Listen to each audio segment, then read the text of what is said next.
Don't we want to bother registering our guns? Because in every draconian tyranny, registered guns were confiscated by the tyrants to render their citizens helpless. And that's a matter of history, not QAnon conspiracy.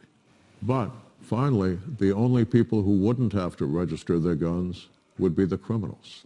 Look up Haynes versus United States from the United States Supreme Court.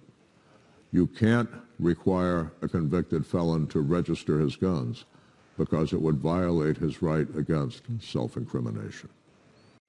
It's all the Democrats out there who say over and over again about how you stand strong against dictatorships.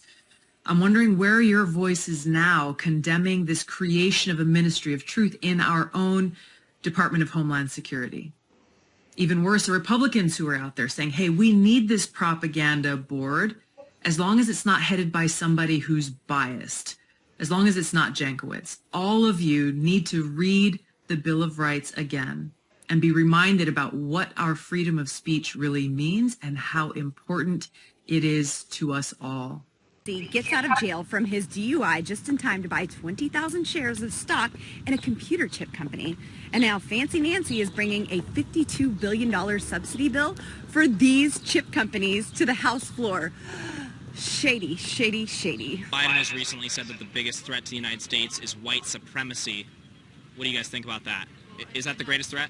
The greatest threat is not white supremacy. If we're talking about the Trump era, or if it's about the Trump era is definitely not white supremacy. The biggest threat is the left, communist ideas implemented into our education system. And you're definitely not you're not a lefty. I'm not a lefty, I'm not a commie. I don't like commies. Commies have ruined every country. Joe Biden is... Second Amendment was put in there to protect us from our own government. Do you think that's become outdated? I don't think so, no.